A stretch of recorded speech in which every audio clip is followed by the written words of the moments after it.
Glória a Deus. Glória a Deus. E nós vamos agora orar pelo preletor, pela mensagem, né, o mensageiro de hoje, mas a gente vai orar pelo nosso coração também. Porque não adianta só o Senhor vir aqui e falar a mensagem se o nosso coração estiver fechado. Se o nosso coração for como uma terra, né, dura, que a semente vai cair, não vai penetrar, né? Então, nós vamos orar pelo mensageiro, mas por quem vai receber a mensagem também, tá bom? Chamar o pastor Sérgio aqui na frente. Vou pedir para a irmã Cíntia, por favor, vir orar pelo pastor Sérgio e orar por nós também, né? Que vamos receber a palavra. Pai, amém. Pai, nós queremos entregar esse momento a Ti. Nós cremos que o Senhor está no meio de nós. Continue a falar aos nossos corações. Use o Teu servo poderosamente, com ousadia, intrepidez, Senhor. Que Ele venha entregar a Tua palavra conforme Tu queres. Que o Senhor venha falar aos nossos corações. Que não saiamos da mesma forma que entramos, Senhor. Que seja uma manhã de mudanças, de transformação, para a glória do Teu santo nome. Nós oramos e agradecemos. Amém.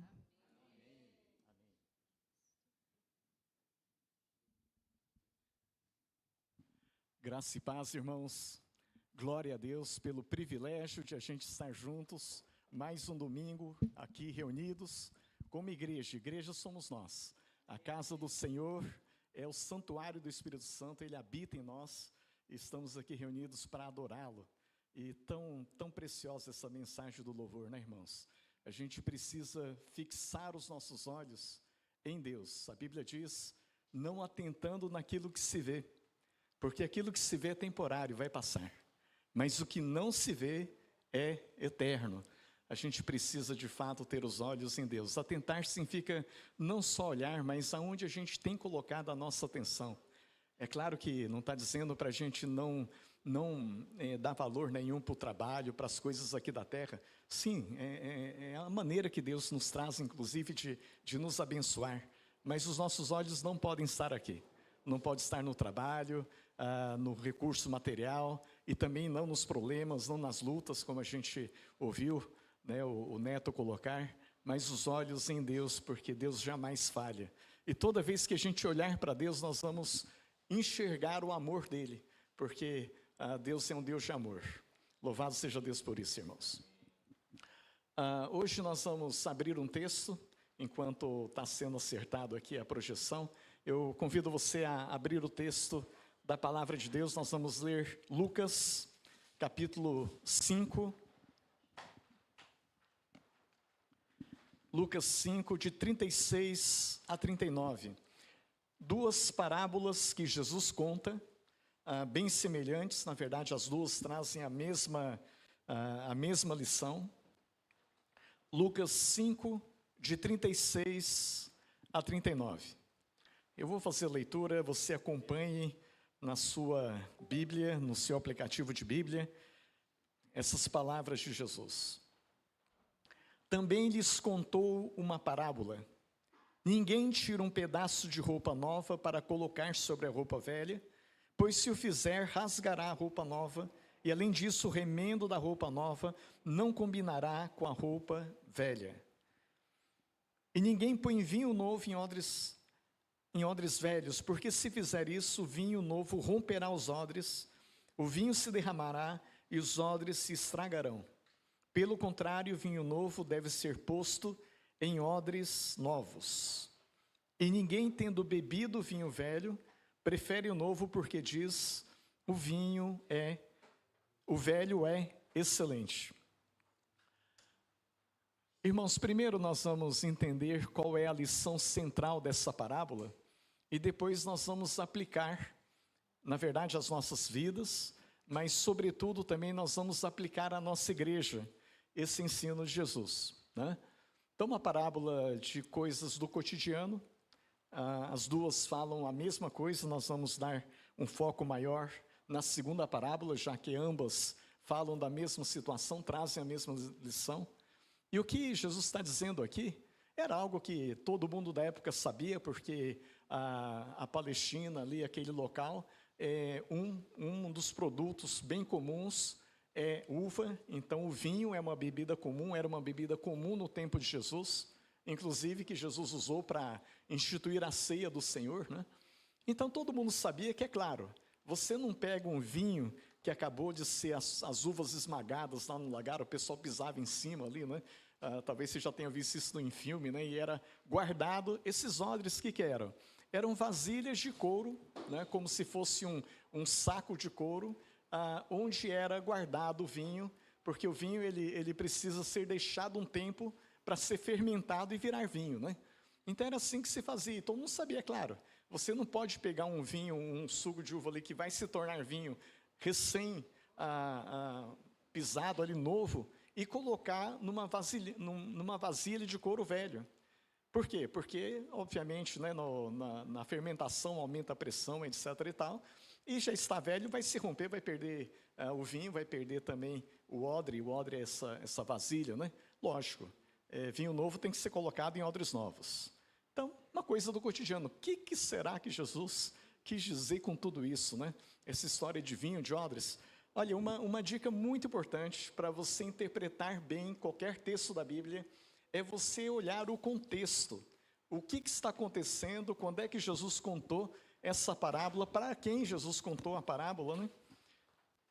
E olha que interessante, se você olhar o versículo 36, começa dizendo o quê? Também lhes contou uma parábola. Também está se referindo ao que vem antes, né?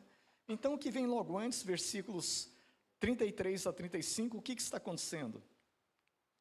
Os fariseus estão criticando os discípulos de Jesus, porque eles não faziam jejum e oração, mas estavam ali num banquete comendo. Essa é a história que vem logo antes. E se você olhar também o versículo 33, o começo dessa parte, também tem essa palavra, olha só, então, versículo 33, então, olha, então também faz ligação com o que vem antes. Por quê? É importante você perceber que tudo isso está acontecendo na sequência. Nem tudo que está narrado na Bíblia, ali no Evangelho, é na sequência, né? Tem coisa que pode acontecer muito tempo depois.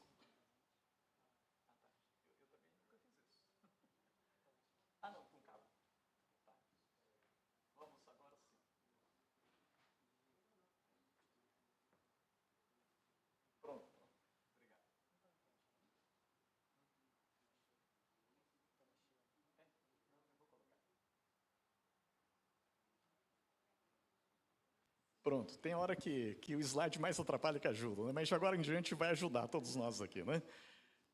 Olha só, se você olhar o versículo 33, fala então, faz ligação também. Então, olha só o que vem antes, 29 a 32. De novo, os fariseus e os escribas estão criticando Jesus. Por quê?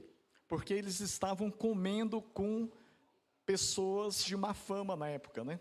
Publicano eram os cobradores de impostos, eram corruptos, eram pessoas que roubavam do seu próprio povo, porque a pesquisa do tempo mostra, sabe o que, irmãos?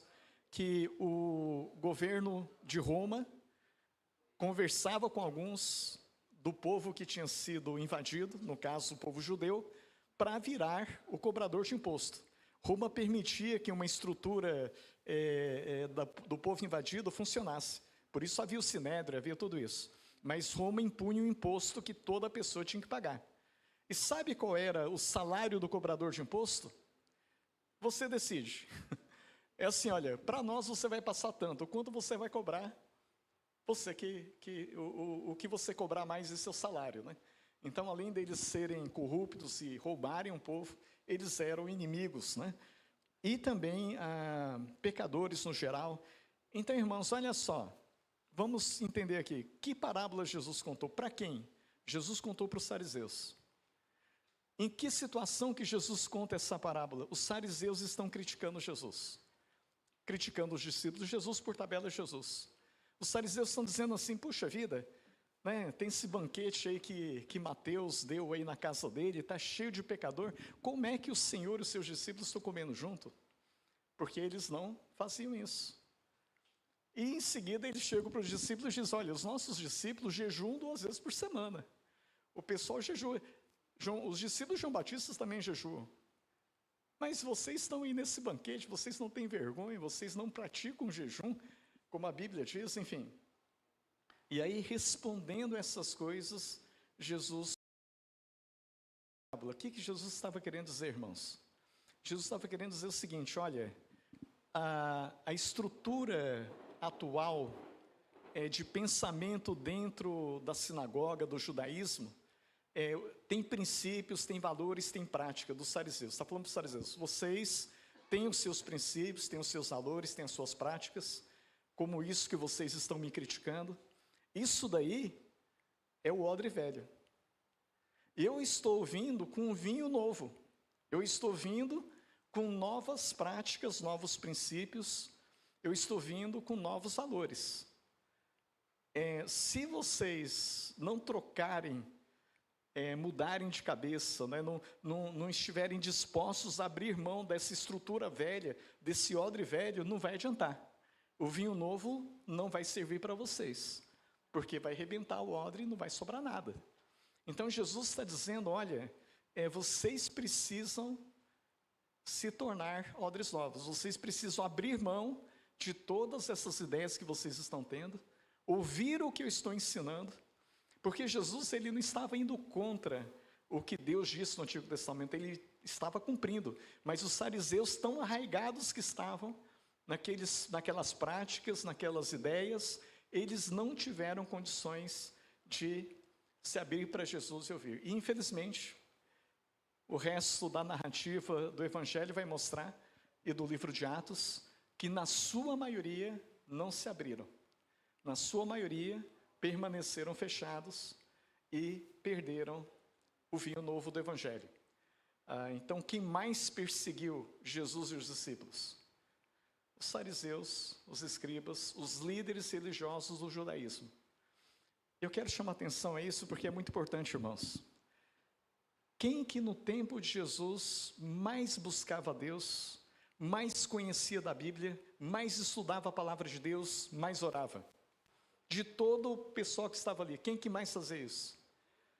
Fariseus, escribas, doutores da lei. De longe, irmãos. Se naquele tempo você chegasse em qualquer cidade da Judéia, em qualquer cidade da Galileia, e perguntasse: olha, onde tem uma pessoa que temente a Deus, que eu quero conversar com, olha, eu estou com um problema, quero me aconselhar com um homem de Deus aqui. Você ia ser encaminhado para um fariseu, para um escriba, para um doutor da lei.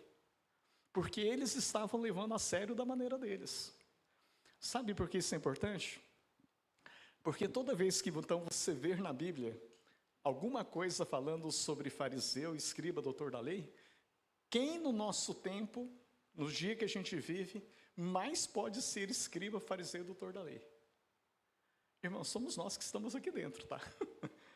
Ali fora da igreja, no domingo, quem não estão longe de Deus. Não estou dizendo que estão certos, não estou falando isso.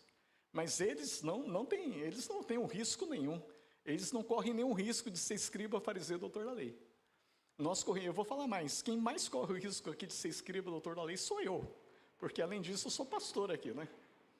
O Neto é candidato a pastor, em segundo lugar está Neto. Então, com todo carinho, você em segundo lugar.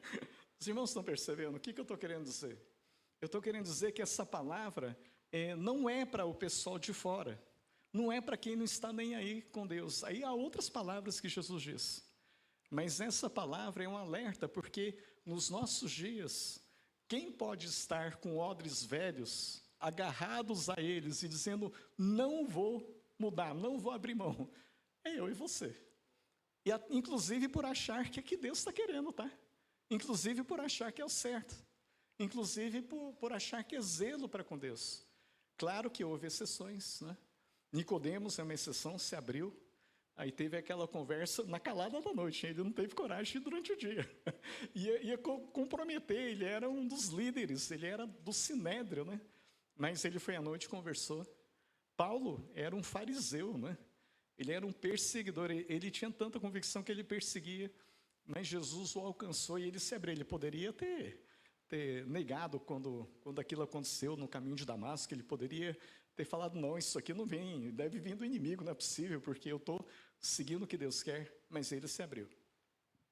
Tudo isso, irmãos, para dizer que o tema dessa manhã é o desafio para você e para mim de sermos uma igreja aberta a mudanças. O grande problema dos fariseus, escribas e doutores da lei, obviamente, não era o zelo para com Deus. Jesus elogiou o zelo para com Deus. Tinha muitos outros problemas, tinha hipocrisia, tinha uma série de coisas, mas qual é um problema sério que nessa parábola Jesus está apontando? A dificuldade de ter odres novos, a insistência em segurar com todas as forças os odres velhos, e Jesus está dizendo, o vinho novo não vai chegar. Porque toda vez que vocês me veem, toda vez que vocês venham fazendo qualquer coisa, ensinando, o que vocês estão pensando? Vocês não estão querendo aprender, vocês estão olhando para criticar. Você pode ver, toda vez que o fariseu, escriba, doutor da lei, há exceções, toda vez não, vou mudar essa frase. Na maioria das vezes, né, era para criticar Jesus e para conseguir pegar alguma coisa, Jesus, né? Bom, então, 3 lições que o texto traz para nós.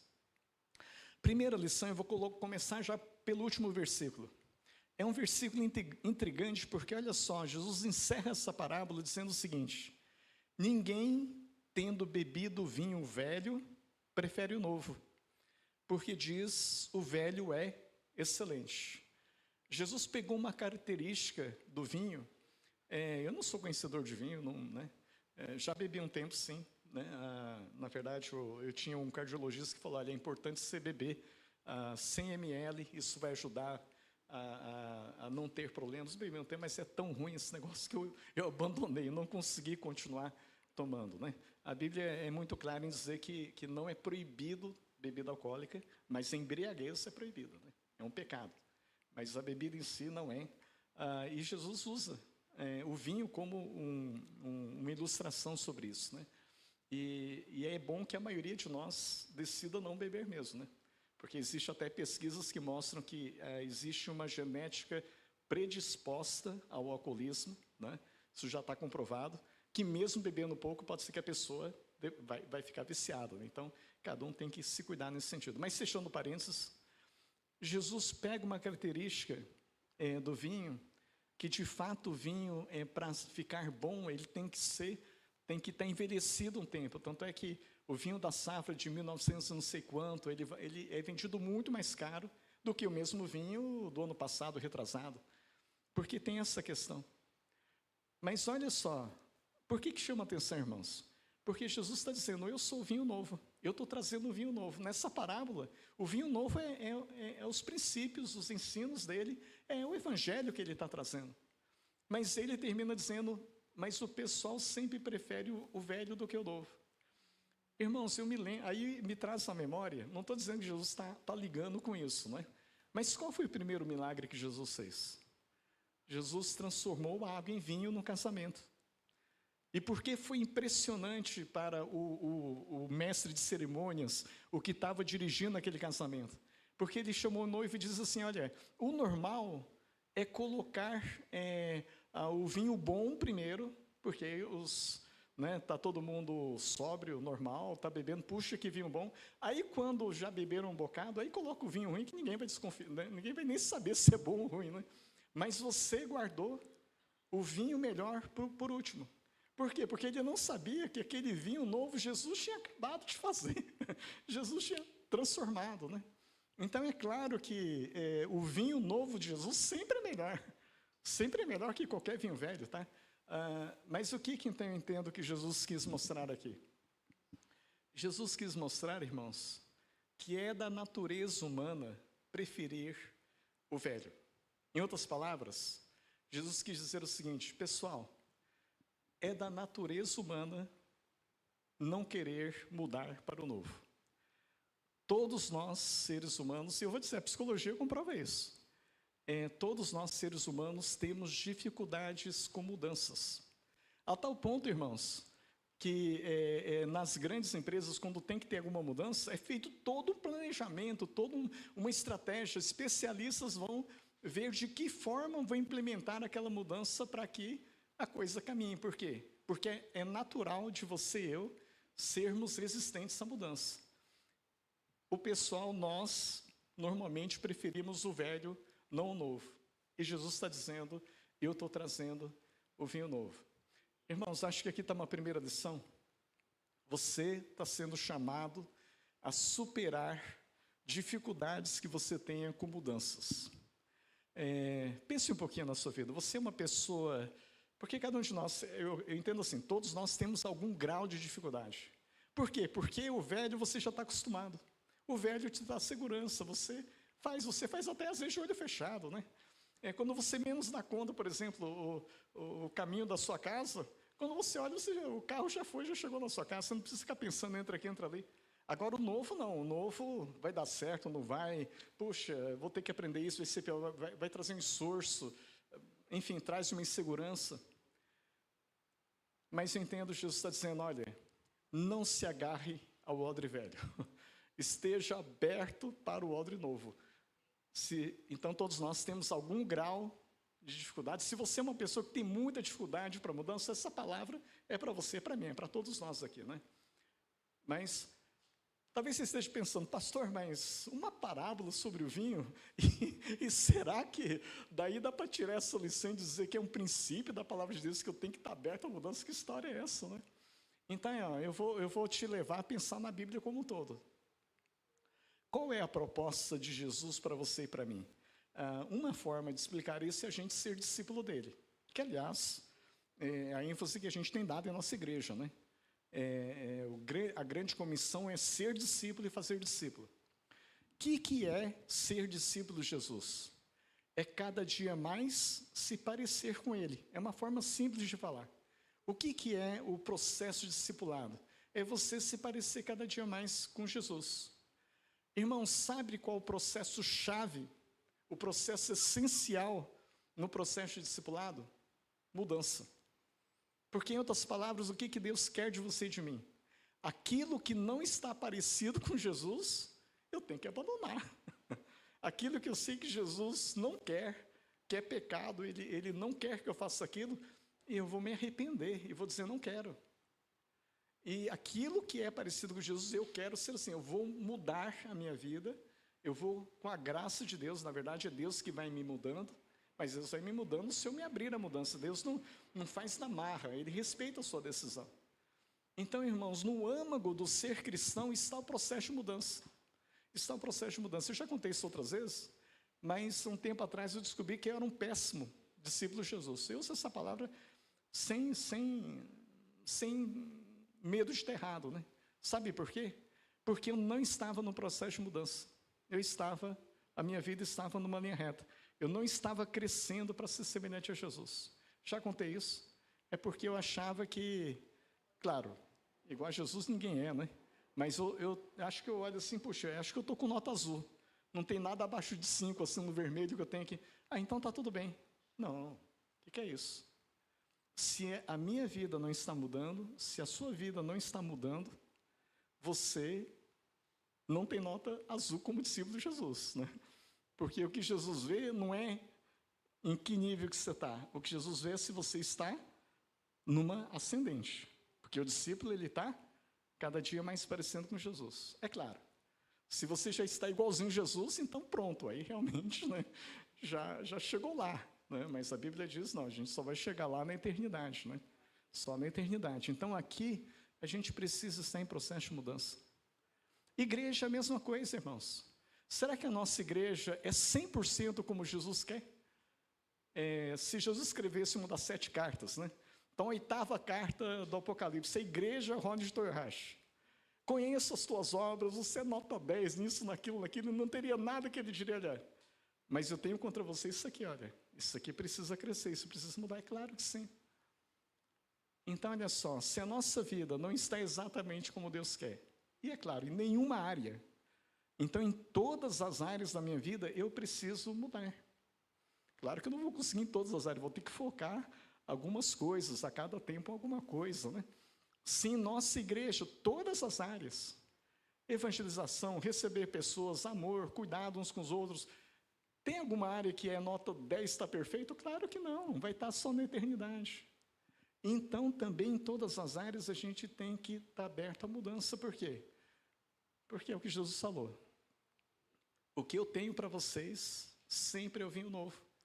E quanto mais odres novos, quanto mais a gente for um receptáculo preparado, né, alinhado com o que Deus quer, mais vai fluir o vinho do Senhor. Eu quero dizer para você que o vinho também é outro símbolo do Espírito Santo. O vinho de Deus, que aqui nesse texto eu entendo que tem a ver com um novo estilo de vida, novos valores que Jesus estava trazendo pelo contexto, mas também quanto mais a gente estiver aberto a mudanças e fizermos as mudanças que Deus quer. Agora, claro, então, já acabei de falar, né? Lógico que aberta a mudança não é vamos agora seguir todo o modismo que aparecer, tudo quanto é coisa nova. Esse mês é de um jeito, o mês que vem vai ser de outro jeito, outro mês. Não estou falando isso, né? A Bíblia alerta o quê? A gente não pode ser levado por todo o vento de doutrina para lá e para cá. Não, não é isso. É aberta a mudança que, obviamente, Deus quer fazer. Deus quer fazer, mas tem que estar aberto para a mudança. E, então, já vou dizer uma coisa importante. Uma igreja que não muda, já está errada. Já está errada. Uma igreja que muda, pode estar errada também, porque pode estar mudando para pior, tá? Pode estar até pior. Mas se não mudar, já está errado. Olha, faz 10 anos que a gente faz do mesmo jeito. Então, já, com todo carinho, irmão, se faz 10 anos que a gente está fazendo do mesmo jeito, estamos errados. Por quê? Porque é claro que a gente não está fazendo exatamente como Deus quer. Então, significa que durante 10 anos a gente não se abriu a mudanças, não percebemos que áreas Deus quer mudar, o que Deus quer fazer, né? De novo, não é mudar de qualquer jeito, não é... Vocês estão entendendo, né, irmãos? Mas temos que estar abertos a mudanças. Pessoalmente, então, por isso que eu estou dizendo, essa palavra é para a sua vida, para a sua vida. Se você não muda há muito tempo, está errado, irmão. Com todo carinho, está errado. Você precisa estar mudando. É como eu já contei, eu não mudava há muito tempo. Comecei a mudar para valer de novo. Claro, é sempre assim, a gente se converte, né, e no começo da vida cristã vai subindo. Eu digo assim, ó, no geral, a tendência normal de qualquer um de nós, assim, a gente conhece o Senhor, amém, é uma mudança grande, a gente estava sem Deus e tal, agora tem o Deus, assim, então há uma subida. Aí a coisa vai, e aí vai passar um tempo, a gente vai na reta, vai assim... E se brincar, começa. Porque eu vou dizer uma coisa, hein? A reta não se sustenta por muito tempo. A tendência vai ser ir caindo, porque vai virando rotina. Porque aí vem no louvor, mas ficar cantando aqui no... Por quê? Porque está faltando essência, porque eu entrei a rotina pode matar o sentido. A gente está aqui sempre para que a essência a gente viva. Mas a forma rotineira pode acabar te levando a fazer no automático. Com Deus, se você faz as coisas no automático, seja oração, seja a leitura da Bíblia, seja estar aqui no culto, já ficou uma rotina vazia. Automático eu estou dizendo assim, você não tá inteiro naquilo. Você está assim, bom, né, a igreja é isso, domingo eu venho aqui, né, a gente canta, aí o pastor está falando, dá, né, um pouco de sono aí, claro, o trabalho é puxado, então estou mais ok, cumpri minha parte e tal. Não. Aqui eu vim para adorar o Senhor, como foi colocado.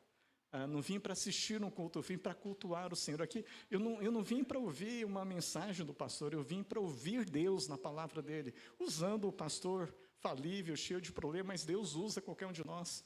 Mas eu vim aqui para ouvir o Senhor. E mais do que eu vim aqui para que Deus mude a minha vida. Para que Deus transforme a minha vida, porque eu quero estar cada vez mais aberto à mudança. Segunda lição. Olha só, vamos ver o que Jesus aponta aqui. Na verdade, Jesus responde os fariseus, né? Então, nós vamos dar uma olhada agora nesses versículos que vêm antes. Caio, eu vou pedir para você trazer o meu celular, eu esqueci, sobre a minha Bíblia no aplicativo, né? Abra esse texto logo anterior. Aliás, fique nesse texto todo, porque hoje nós vamos ficar só nesse texto, né? Então, Lucas 5, 29 a 32. O que está acontecendo aqui? Como eu contei, Mateus se converteu, Levi é Mateus, um dos discípulos de Jesus.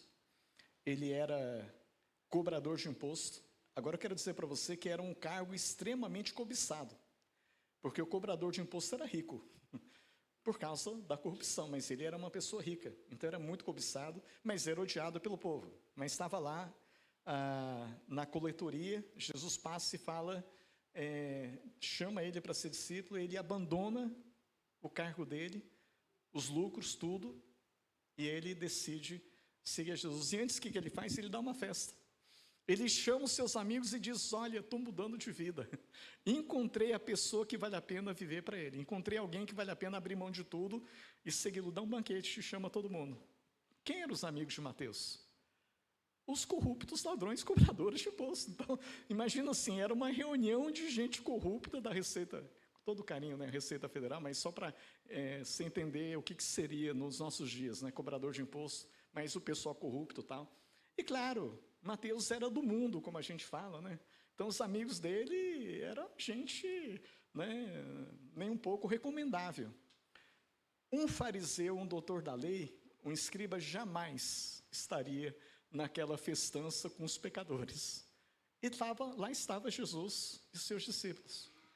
E aí, por isso, aquilo destoava. Eu vou ser sincero, não destoava só para os fariseus. Eu diria que para a maior parte das pessoas de bem, lá daquela cidade, destoava.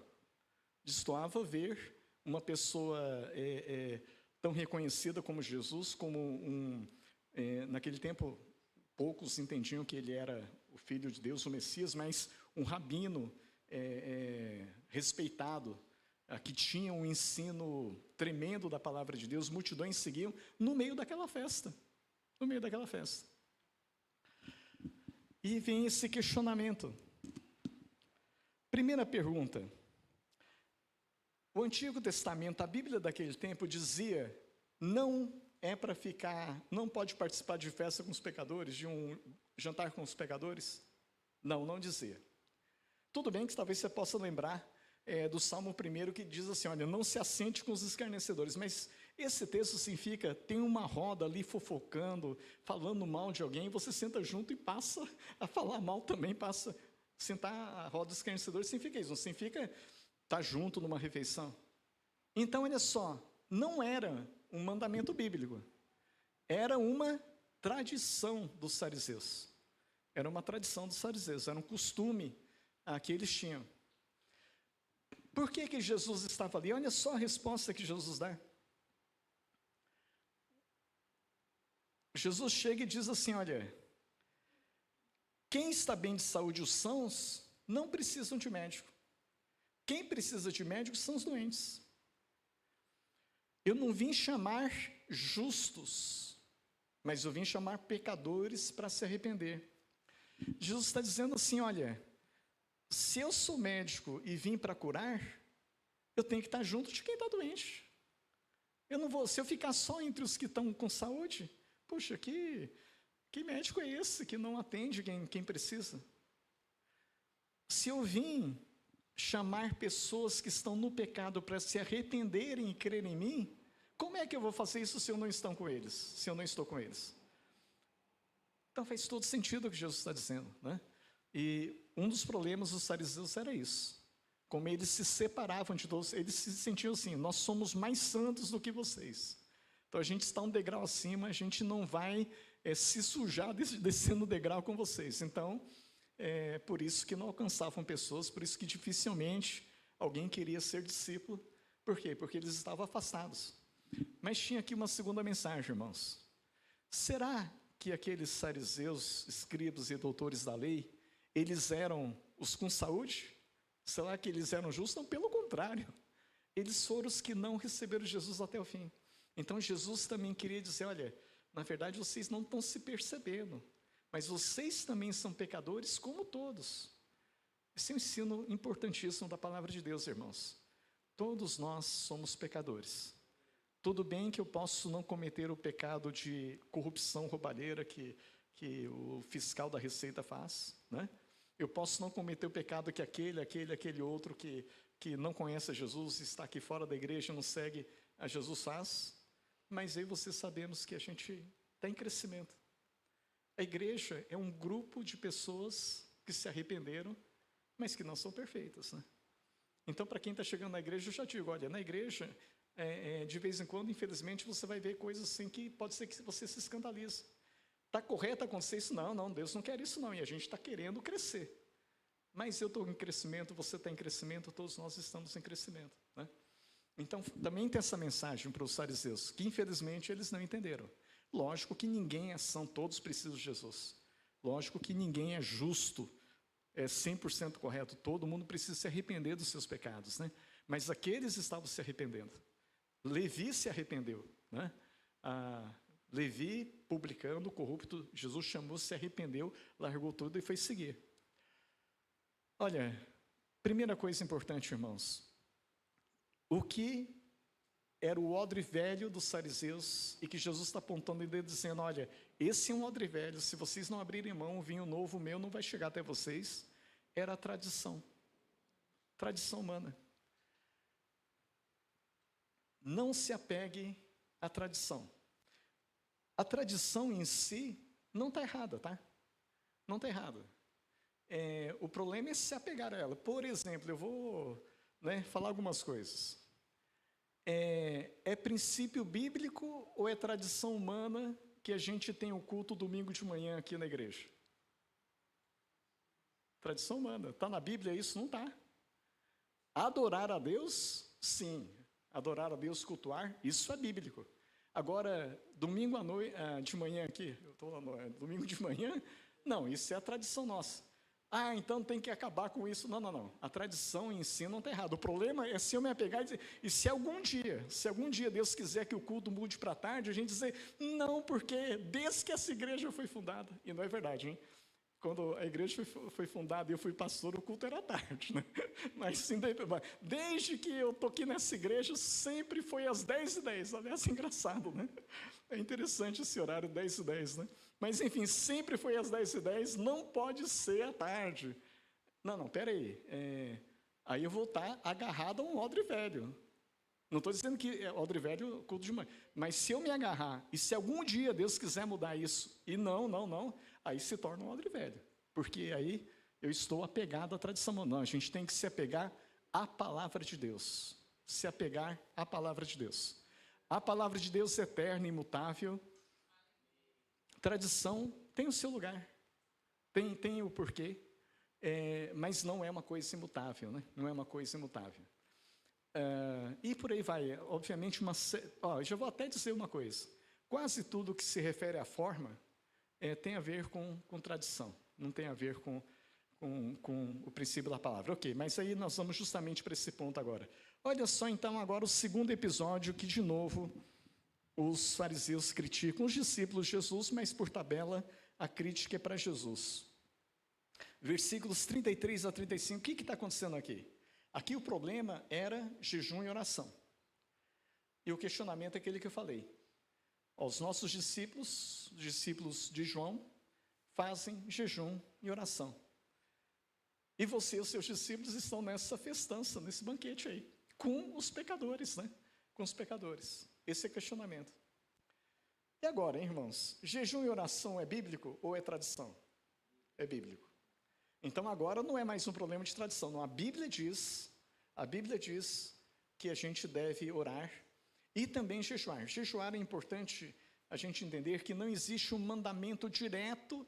Existe mandamentos em ocasiões, dizendo assim, olha, foi convocado um jejum e tudo, mas você não vai encontrar na Bíblia um mandamento dizendo jejue. Mas é um mandamento indireto. Por quê?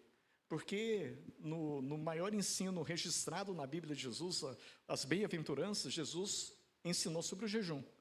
Quando você jejuar, não fique, assim, cabisbaixo com a mão na barriga, assim, irmão, o que foi? Não, é que eu estou jejuando já tantas horas, é por isso que eu estou jejuando. Não, quando você jejuar, faça para Deus, não fique se mostrando, não fique usando isso como uma coisa de se orgulhar.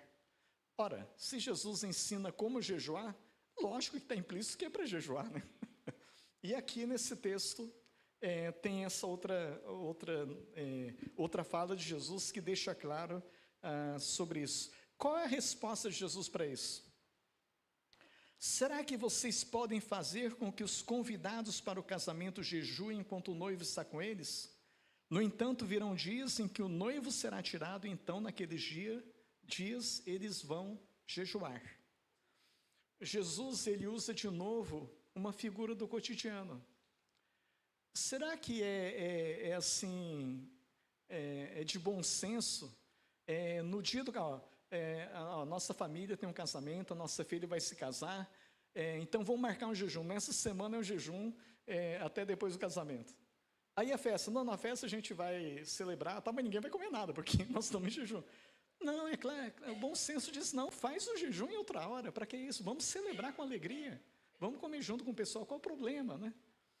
Lógico, se Deus falar claramente, não faça o jejum, lógico, aí você faz jejum, eu estou dizendo, Jesus está dizendo isso, olha, não faria sentido, mas o que ele está dizendo? Eu sou o noivo, eu sou o Messias, eu estou aqui nesse momento, esse não é o momento para jejuar, mas haverá um dia, haverá um tempo em que eu serei tirado, quando Jesus voltar, então os meus discípulos jejuarão. Então, de novo, não é um mandamento, mas é uma constatação. E nós vivemos que os dias que o noivo foi tirado, está esperando a segunda vinda.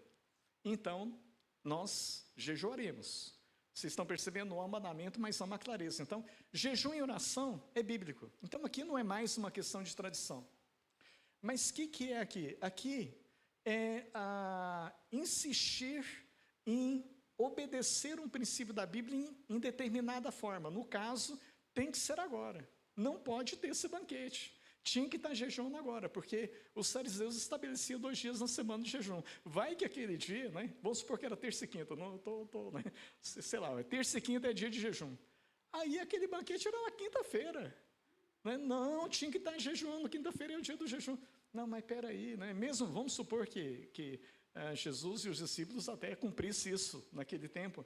Não, mas espera aí, esse é o dia que Levi ouviu a voz do Senhor, está abandonando tudo, está largando tudo para ser discípulo, e ele chamou os seus amigos para dizer, olha, encontrei alguém que vale a pena ser seguido, eu quero que vocês conheçam esse Jesus que eu vou seguir. Eu estou abandonando a minha profissão, abandonando tudo para seguir esse daqui, eu quero que vocês conheçam. Vou dar um jantar lá, eu quero vocês presentes, ele vai estar lá e vai trazer uma palavra, vocês estão vendo? Então, olha só, outro ponto importante para você ser aberto a mudanças, não se apegue à forma, em lugar da essência. O que significa isso? É aquilo que eu comecei a falar, né?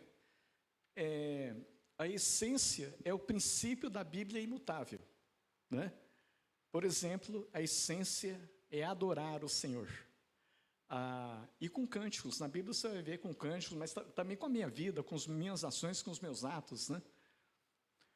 Há um tempo atrás, irmãos, não é muito tempo, talvez para alguns é muito tempo, porque quando a gente passa dos 50, a gente fala que 40, 50 anos não é muito tempo, né? Mas há 50, 60 anos atrás, se você fosse numa igreja, num momento de louvor, de adoração, teria louvor e adoração.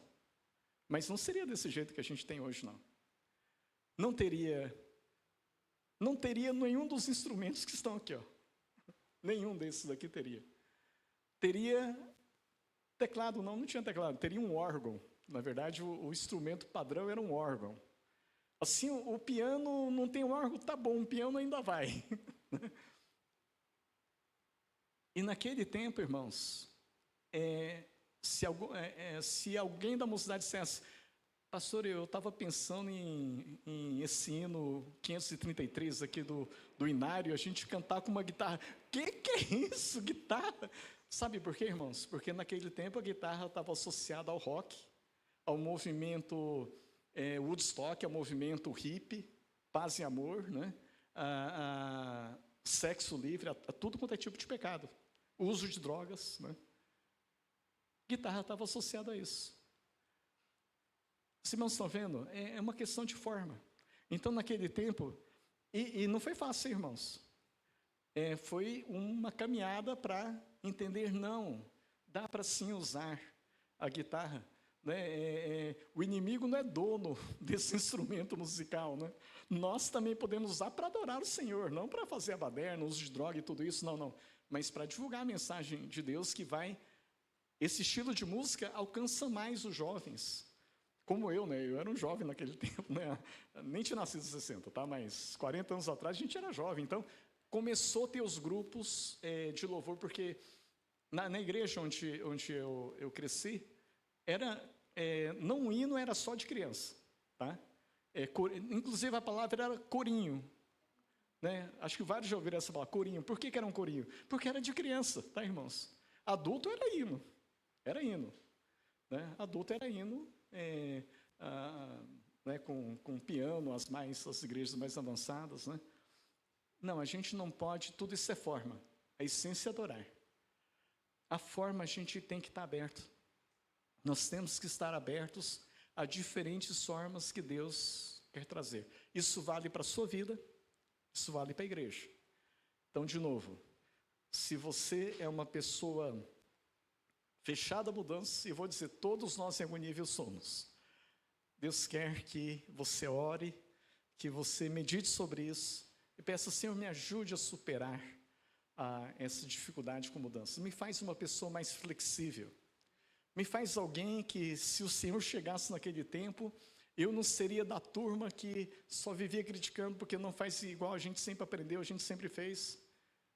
Me faz um que estava aberto para, não estou entendendo direito, mas deixa eu ouvir melhor esse rabino aí, deixa eu ouvir melhor esse que está ensinando. Me faz daqueles que receberia o vinho novo. Se você se percebe uma pessoa muito apegada à tradição e começa a pensar isso, o que é tradição? Não está errado o que é tradição. Mas se essa tradição está sendo boa ou está sendo ruim? Não tem uma tradição que seja melhor do que essa que a gente está tendo? Talvez tenha, né? Enfim, não se apegue à tradição. Tradição não está errado, mas o problema é quando eu me apego. E depois, sempre distingua entre essência e forma. Se apegue à essência. A Bíblia diz, isso é pecado, está errado. Isso é pecado, não importa se o mundo inteiro diz o contrário.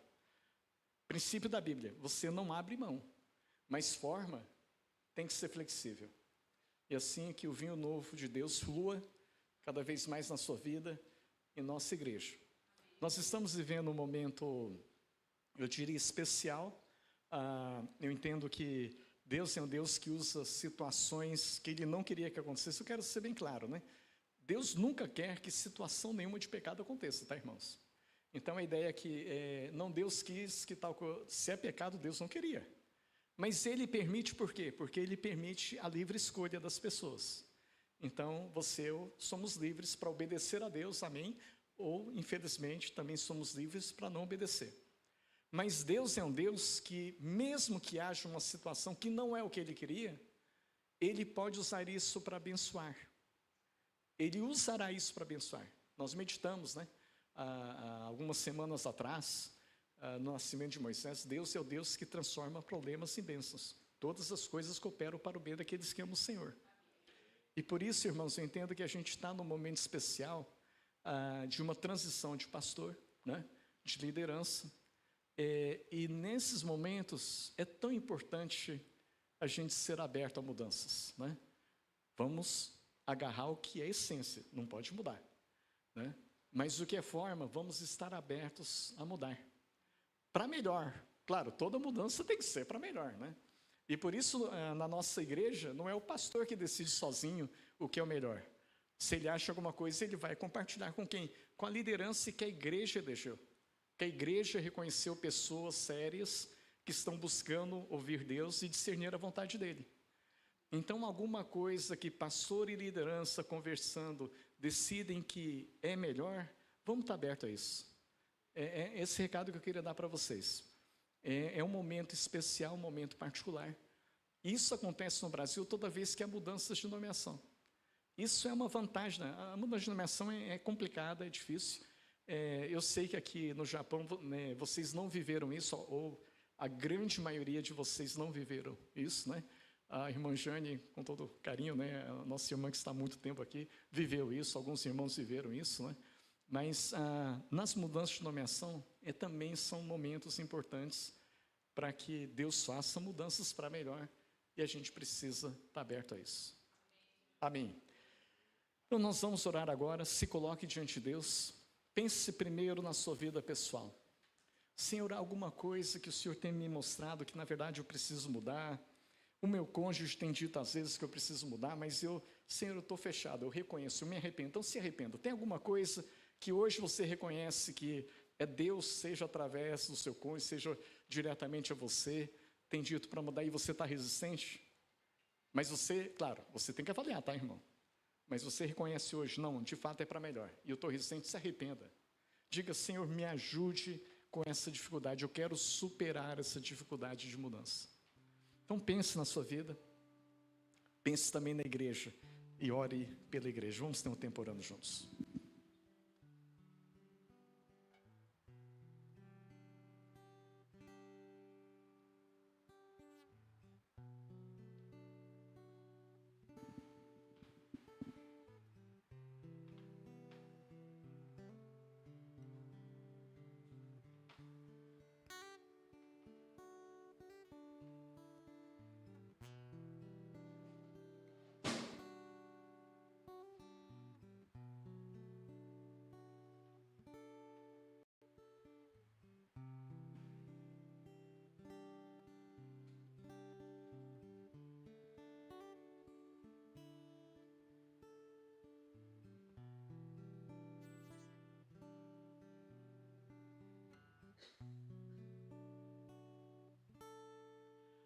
Pai querido, nós louvamos o Senhor e reconhecemos nessa manhã que o Senhor é o Deus da mudança, da transformação, da renovação. Pai, obrigado porque o Senhor não desiste de nós e o Senhor quer nos transformar cada vez mais à imagem do Teu Filho. Senhor Jesus, nós reafirmamos na Tua presença, queremos cada vez mais sermos parecidos contigo, Senhor Jesus. Queremos crescer mudando aquilo que não está parecido contigo para aquilo que é mais parecido com o Senhor. Oh Deus, nós nos colocamos na Tua presença, nos ajude, oh Deus, a superar a dificuldade que a gente tem com mudança, Pai. Oh Deus, abençoe cada um dos irmãos naquilo que o Senhor tocou nessa manhã, naquela área que tem tido resistência e mudança, mas que hoje avaliando, entende que é para melhor, é como o Senhor deseja. Abençoe, Pai. Abençoa, o Senhor é que efetua em nós tanto querer como realizar. Pai, estende a Tua mão sobre a nossa igreja aqui em Toyohashi. Oh Deus querido, nós queremos ser odres novos. Dá-nos a graça de não nos apegarmos a nenhuma tradição humana, a não nos apegarmos a nenhuma forma, oh Deus, que possa ser obstáculo ou possa dificultar o Teu vinho novo de fluir entre nós. Pai, queremos ser odres novos para que cada vez mais abundantemente o Senhor, o Teu Espírito flua em nosso meio, a gente seja cheio do Teu Espírito, cheio então da capacidade para Te servir, cheio e transbordante dos frutos do Teu Espírito. Oh Deus querido, que a gente seja uma igreja cada vez mais como o Senhor deseja que a gente seja, e cada um de nós individualmente também, Pai. Muito obrigado, nós Te agradecemos. Nós oramos em nome de Jesus. Amém. Irmãos, eu queria terminar só com uma palavra de agradecimento. Muito obrigado pelo tempo muito bom que Cátia e eu tivemos aqui com os irmãos.